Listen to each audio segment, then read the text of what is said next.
the reason. Sometimes you get this epiphany and something says, just check this. And I went through the, my first point of call was the, just to check what the curriculum says, and then secondly, check what the exam paper looks like, and make sure that you've covered everything, and that we will have time to cover everything that you have to prepare for to complete the curriculum and to prepare for the exam. And then I realized, you know what, because we've changed to a new textbook last year, I think there was, in the previous textbook, there was a certain section of the work that was part A chapter. Now in the new textbook, it's actually a chapter in itself. And that's why, if you're thinking, why the yellow screen? We usually see the black screen.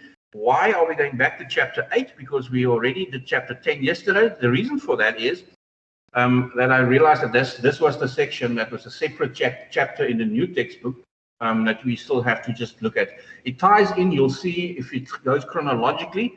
Chapter 7, I think we did product. Where's my textbook? Chapter 7, we did product decisions.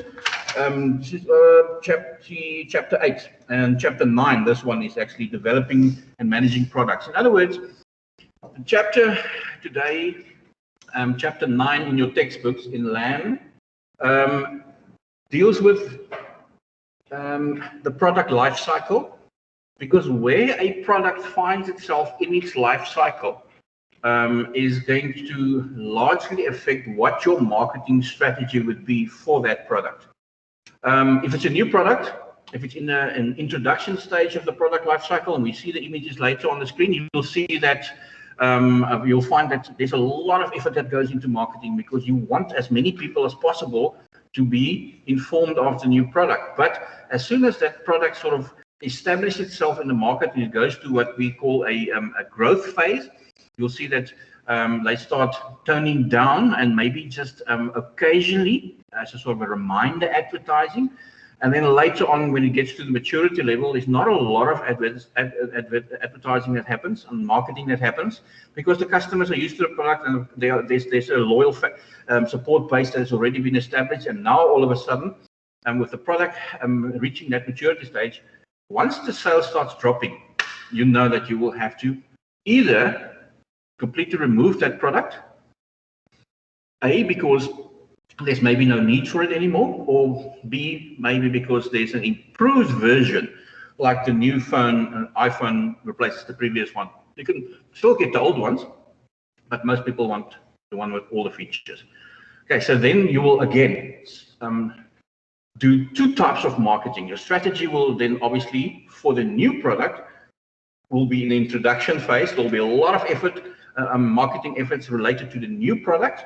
And then the old one is sort of a reminder. This is the new one, all the new features, whatever. This is the price you can get it. You can get it slightly cheaper, the old one. So they are doing a sort of a dual marketing strategy at that point, based on both those two products that have just reached different levels in their life cycle, or phases in their life cycle. Right, everybody, that is chapter 9 for you. We are going to be developing new products. We're going to go through the process of what it takes to develop a new product. We will address it on the surface. We're not going to go into all the detail, like for instance, stage 4, step number 4, you have to design a prototype and test it. We'll go through the process, so you understand the process that every business goes through when they are entering a new product into the market. But before we do that, we obviously have to find out, why are we putting new products in the market? Those are the main reasons that we find on the screen. I actually don't like this classroom that have been given to today for a number of reasons.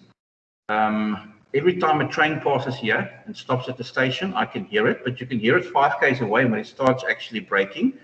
And yeah, it's almost as, waiting for the crash to happen.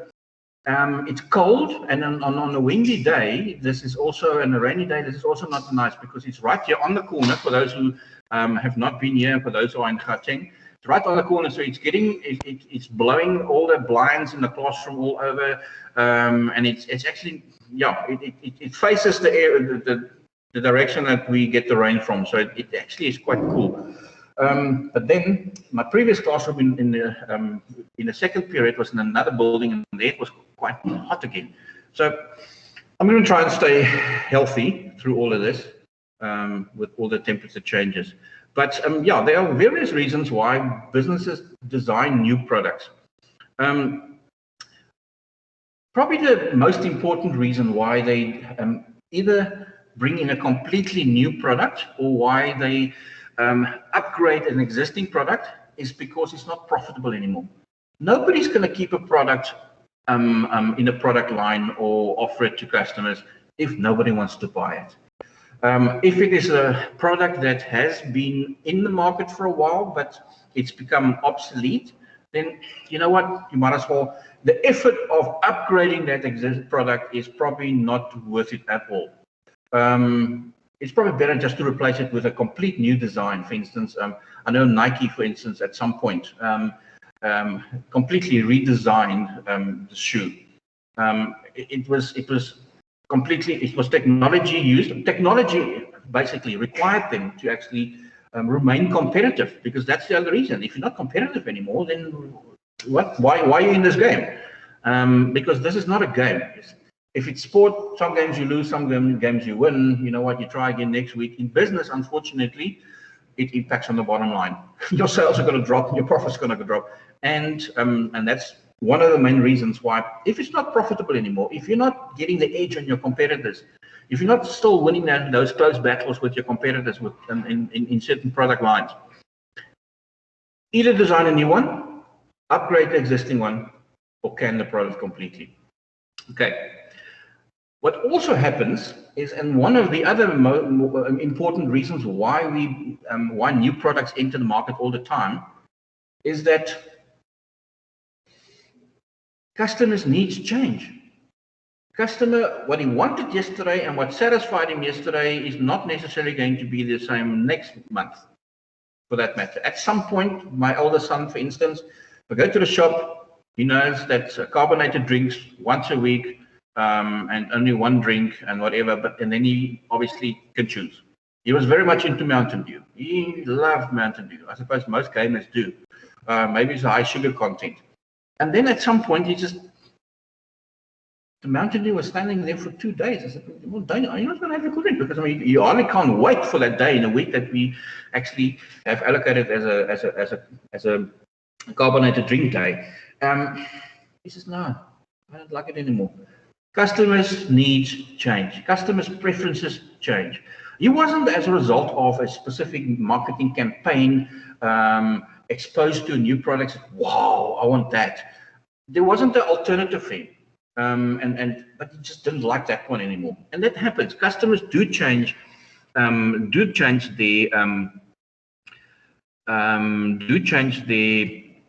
preferences, and as a result of that, their needs change. And then finally, sometimes, as a result of usually technology, new products that plug gaps in the market needs to be. There's a specific need, but there's no product to satisfy that need. That's a gap for a new product to enter the market, and that's another reason why companies develop products, new products. It's a continuous process of change. I think even more so in the times that we live in, because one of the characteristics of the Gen Zs and to a large extent the late millennials as well, is that they are not necessarily that brand loyal. They will support a brand, but then if a particular brand all of a sudden is more acceptable, or a different brand is more acceptable by their peers or their friends, they change. They are not loyal to a brand, but they enjoy branded items. Okay, but they're not brand loyal, and there's a big difference between the two. I think we did it in that chapter when we dealt with branding. Anyway. Right. Product categories, different types of new products. The new products could be that it is a product that is added to an existing product line. Like, for instance, the example I've used about the iPhones. There's a few iPhones that preceded the current one. So they're just adding another product to the product line. Maybe they're bringing in an alternative version, like for instance, they had different iPhones. The iPhone 21, I don't know. I don't know the terminology. Don't ask me about phones. It's like cars. Most fuel efficient, most affordable. That's me. Not brand conscious when it comes to cars. Similarly with phones. Does it have a good quality battery life? Very important to me. Good sound quality. That's it. Students, to a certain extent, Gen Zs. I mean, you might help me if I'm wrong here, and please help me because I am wrong occasionally, and I admit that as well. But is that you guys? You guys probably always need the latest or want the latest. We can't always afford the latest, but I'm not sure. What are your preferences? I like using a thing until it's broken and then I'll put it in with it. Okay, that makes sense. Yeah, that's very pragmatic. I think sometimes people, it depends in where they find themselves in their lives. How important is it for them to live up to the status that they have in a particular reference group or in a particular circle of friends, their peers? It's important for them sometimes, and that influence regardless. Just before I came to work this morning, I quickly watched a documentary on television while I was having a cup of coffee. I'm not a coffee drinker, but this morning, being up, or sort of up since 3, I thought, you know what, let's start the day with a good quality coffee. So that's the other reason. I'm not saying I'm anti-coffee, but when I do have coffee, it needs to be good. Strong and black and good. And that's why I still have a lot of energy around about what now, 10:30 in the morning already. I think it's sort of the second wave has kicked in, and the caffeine wave has hit me now. But I think what we often, what we find often with consumers is that we prefer to stay with a particular product up to the point that, like I've used the example of my son as well, up to a point where he doesn't really, it's either broken or it has to be replaced, because we have those category of products as well. But sometimes you're just in that experimental mood. I mean, it depends on the phase in your life that you are. When I was in my 20s, I was very experimental. I mean, try this new. Oh, of course, yes. Well, no, I don't like it. But we didn't shut ourselves out to trying new things. So again, if you target a product specifically at a certain market, and that is the market that is that will accept new products because they are experimental people who experiment regularly. And don't mind to experiment. I'm different in that regard. I'm in that phase of my life where it has to work. It must be. The quality of the product must be good, because I don't want to replace it every 5 weeks or whatever. Okay. Again, the type usually, and we addressed it in class yesterday, the product quality or quality and price is very much linked to each other as well. The perception that most customers have is that if it's more expensive, it must be of a better quality. So I'd much rather, in my phase where I'm in my life, I'm more for quality. I'll save a bit longer to buy something if I can't buy it immediately, to get the better option.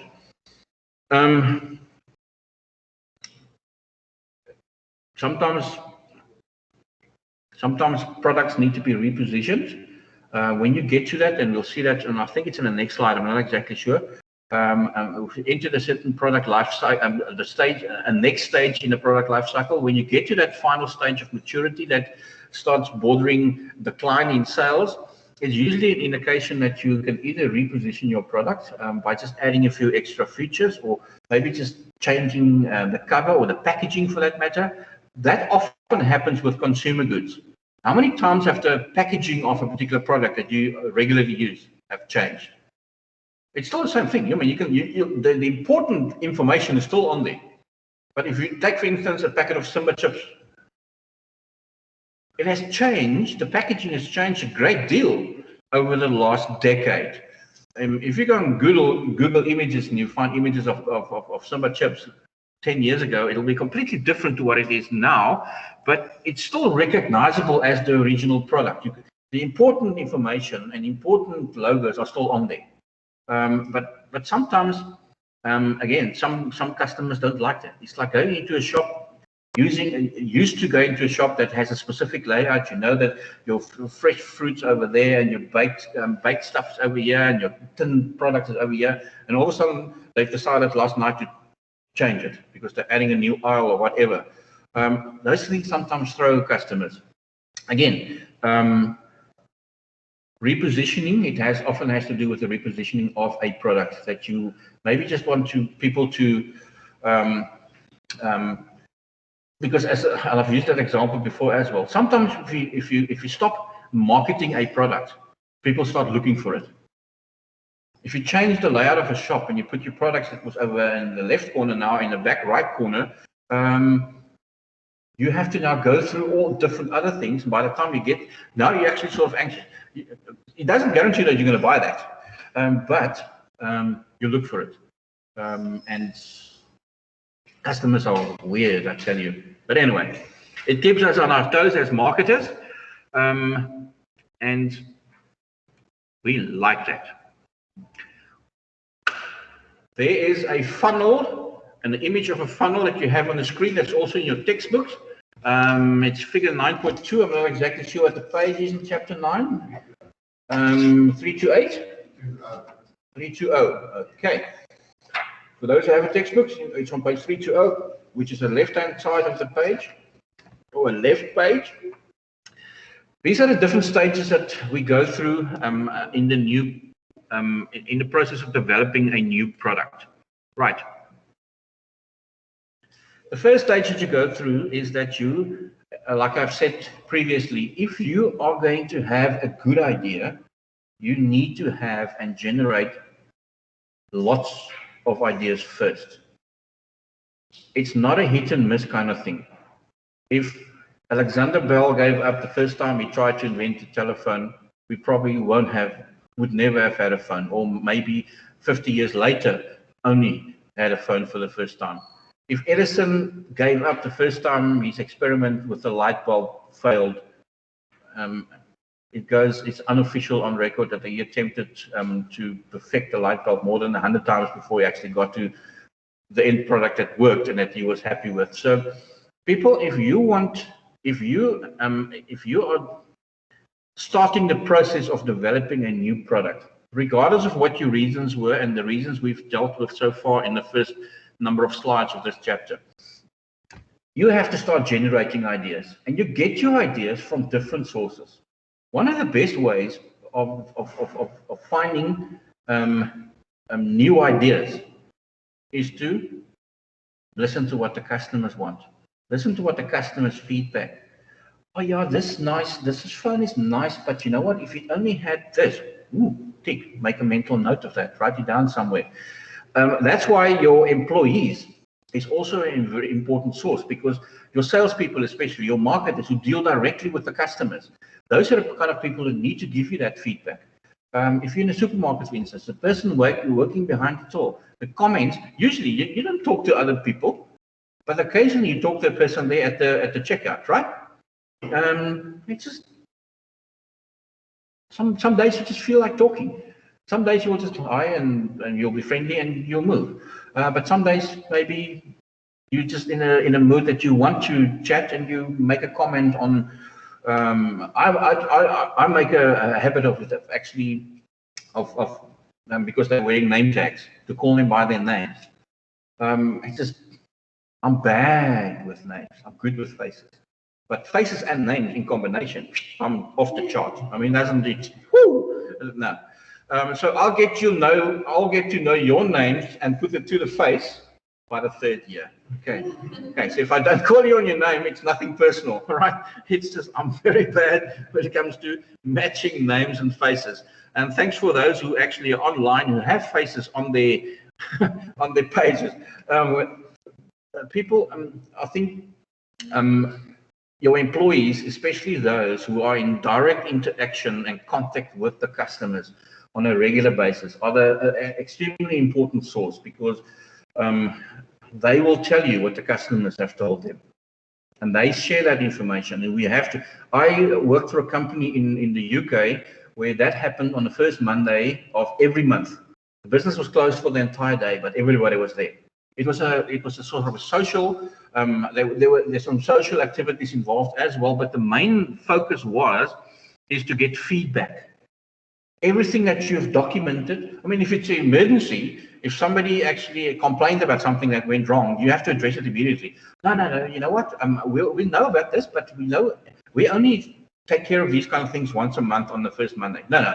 Customers don't want to hear that. You want to solve the problems immediately. But if it's ideas that it's going to impact on your business in the long run, those kind of opportunities are usually created by the big businesses to ensure that they give their employees an opportunity to share. And you know what? Most of the time they're rewarded for their input as well. If you give proper good feedback that you have received in the position that you are in the company, and that you're in contact with the customers the whole time, and that results in your business doing better because they've improved what the customer wanted, it's going to be more sales. That means at the end of the year, when bonuses have to be paid or when their salary increases needs to be negotiated, there will be more money to do it. So actually you're doing it for yourself as well. But that's not the main motivation. Some of the most effective sources of new ideas are our employees, and then obviously the customer too. There are others, maybe some businesses get a consultant in. They come with all business models that they apply. They're completely objective because they don't know the company, because they're not involved and employed by the company, and they are just brought in and say, listen, we want you to generate ideas for us.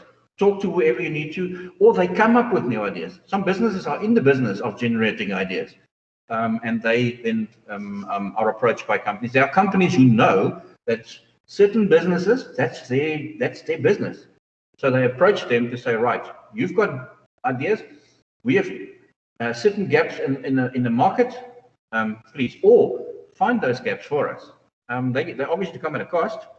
But it's important to sometimes use these outside consultants as well. And then the big companies, the Coca-Colas, the McDonald's, your Apples, they have research and development departments. That's all those people do every day. They just sit and generate ideas. They do proper research, and they get the hard stats and data, and they analyze it. And then compiling the reports, going to the management and say, based on what we've done for the last 6 months, you thought we were just sitting in the corner having coffee and chatting to each other? No. We were actually working. And what we were busy doing was we were actually researching certain opportunities that might be available in the market. Here's our report.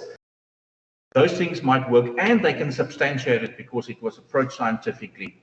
So they've got the numbers to back it, basically. So research and development departments extremely important in any business, but not all businesses can afford it.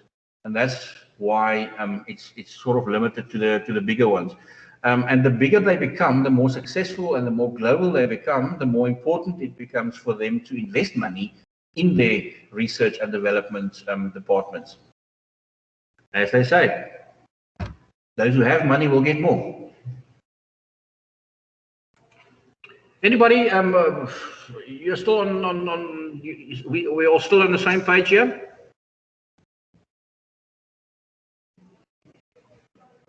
Somewhat, sir.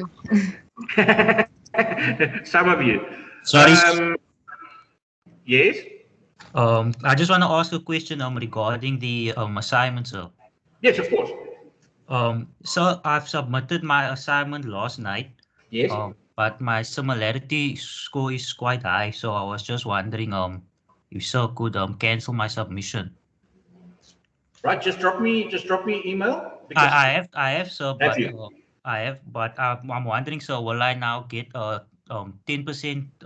deducted Yeah. because it has to be submitted before one, so No, but it needs to be submitted before one, yes. But as I said, yeah, what I'll do is immediately after the session finish, or let's say during the 10-minute break, I'll quickly go on to that page. I'll remove you, Chadley, Okay. and then you can submit again before 1 o'clock. Okay. But yeah, initially at this stage, I mean, we sort of lenient, obviously, because a lot of the students are new to a new system. So yeah, I'm lenient in that regard.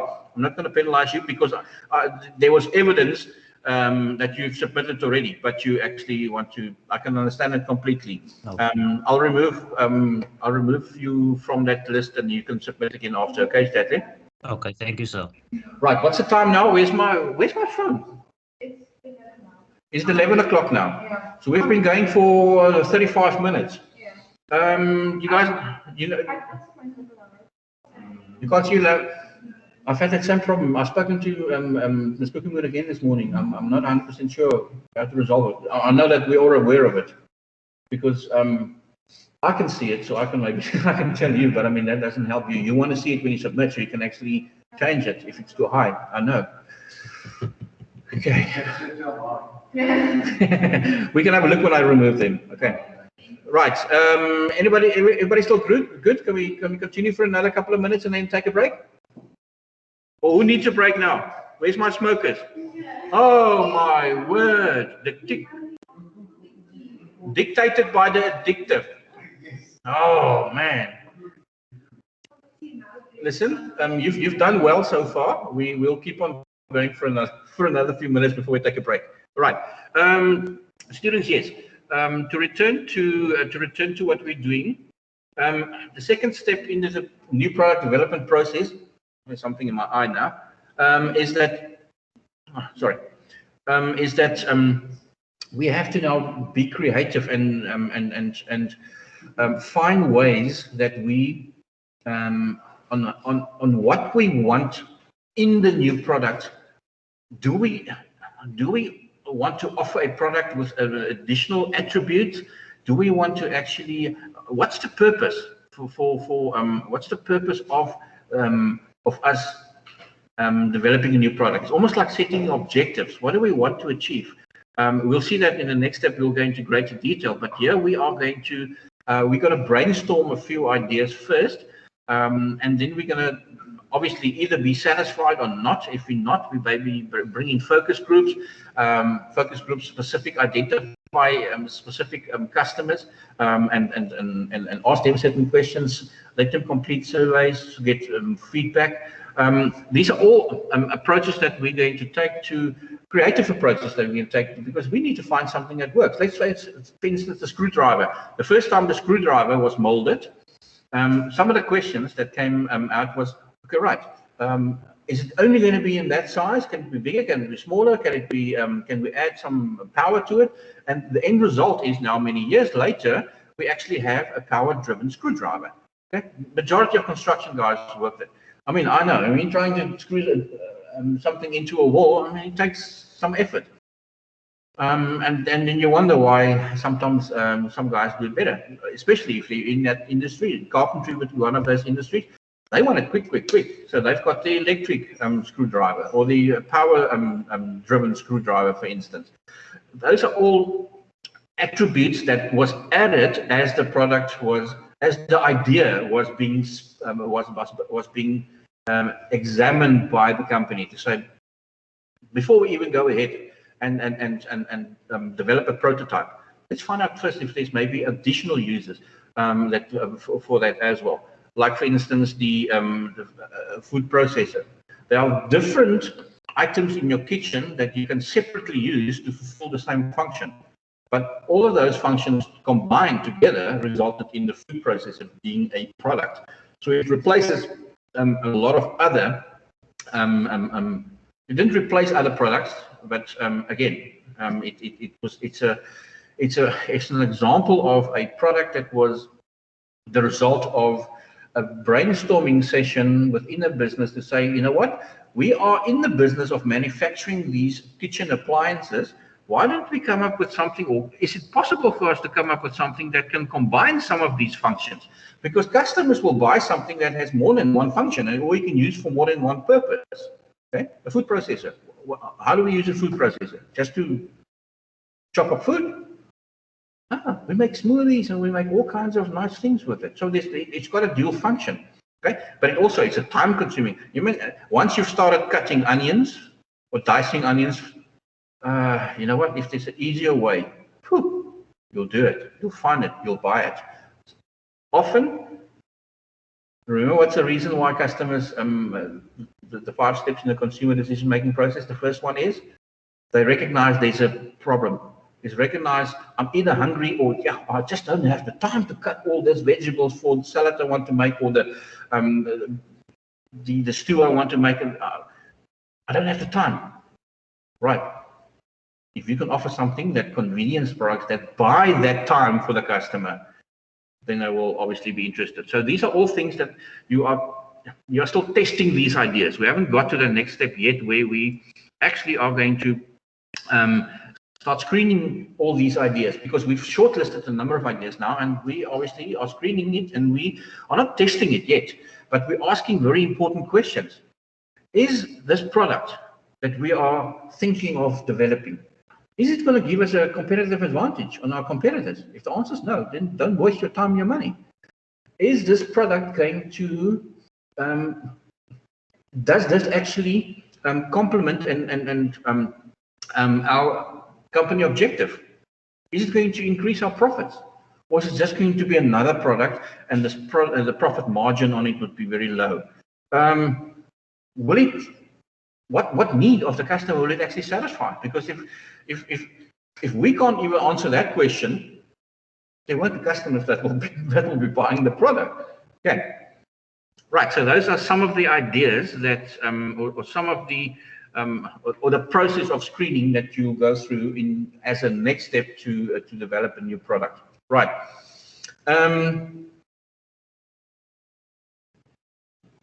Let's do one more of the steps before we take a break. I can see some people are not going to. Okay. At this point, people, it's still just ideas, but now, in this step, we have to now conceptualize it. We have to, we've decided on which idea after the screening process, which idea we're going to go with. But now we actually have to design something that will satisfy the needs of the customer. We actually, it's not necessarily at that prototype design stage yet, but your rough sketches on what it needs to look like and what it needs to be able to do and functions it has to fulfill is what you actually now start penning down. And you can test it, but it's important at this stage to ask questions like, what's the use? Who's going to use this product? I'm not sure, you know what, but then on the other hand, if we produce it, there might be people, no. If the question, the word might comes into any of the discussions at this point, it's like hope. If we keep on waiting, a friend of mine, Texan friend of mine, who I did business with many years ago, said, you know what, his dad told him, if you put a certain element, which is not a nice element, okay, that all of us do after we've had meals during the day. That's one thing that you do at least once a day. If you put that, and dogs do it on the lawn or other people's lawns, I think you know what product I'm referring to. Okay, but if you put that, if you put that in your one hand and you put hope in the other, which one do you think comes first? This will, because it happens. This one is real. This one is hope. It might happen. Okay, that did happen. Okay, so I think that's where we at this point. We don't. It might happen. It might work out. Customers might want to buy it. No, sorry, not going to work. Can the product, can the idea, refine the idea, but no. So those are that is an important question to answer. And then also, what is the primary benefit? If we answer yes to the first question, who's going to use it? There's the first train coming. Who's going to benefit from it? What if a customer sees this as, wow, I'm always looking for this. This is going to solve that problem I always have with this, this, and that. If it doesn't, a remote. Man, if there's a remote that can control all the remotes in my house, I'll be happy. Because I will have that one then. As a matter of fact, there's an app on your phone, you can download on your phone that you can actually manipulate the remote from your phone. Okay, so I did that with my with my sons, and I was like, when they change the channel on my phone, I'm sitting in the kitchen, I'm changing it on the phone, and the channel changes, and then you can see how they're scattering for the remote. And then I said to him, listen, look, this is the app. This is what you can do. Imagine you can have a remote that controls all the remotes. Oh man, that would be fantastic. You have to carry one remote or find one remote. The problem is if you lose that remote, then anyway, yeah, we had that problem in the house this morning. Nobody could find the remote. And we all know where to look for a remote. Not in the fridge, not somewhere in the cupboard, somewhere between the cushions on the couch. Okay, because that's where it usually ends up. Anyway, those are very important questions that we have to ask. Yeah, at this point, I think let's take a break. I'm actually going to, what's the time now? Anybody give me a time? 11:10.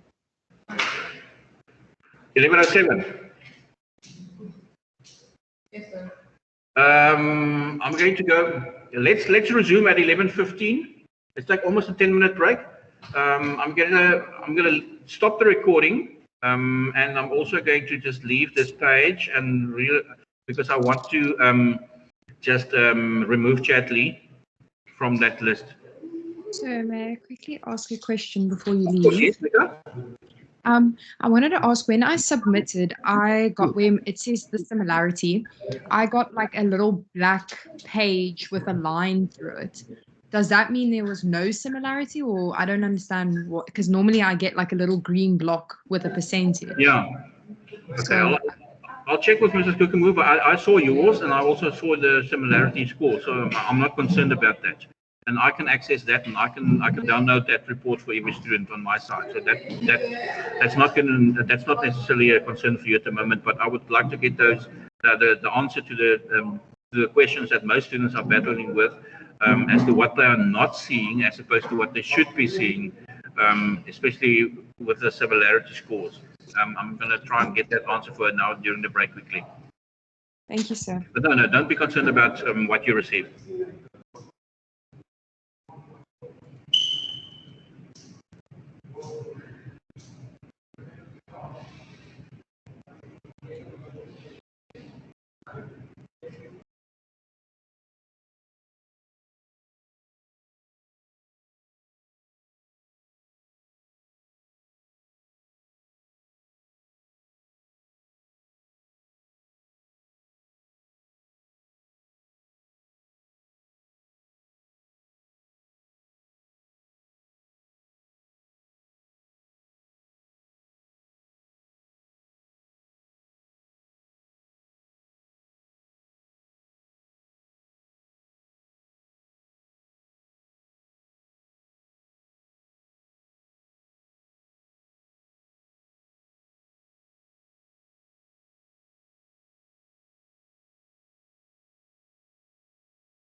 Welcome back, everybody. We'll rejoin. Welcome back. We'll start the session just now. We're just uploading everything. I've checked a few things, and Chadley, I have removed your submission, so you can do your you can submit again. I'm not 100% sure, students, but just for the sake of it, let's take this particular approach. But I also know that there's obviously a possibility that I think there's a possibility that you can submit. I think if I check the settings, that it allows you to submit more than once, but only one document, I think, and I think that's maybe where some of the problems lie. But anyway, let's address that as we go along. Let's advance with this chapter. I'll start recording just now. Let's just go to where we left off, which was the fourth step in the new product development process. The fourth step, that's the concept and developing and testing. I have to just plug the projector in here for the students on campus.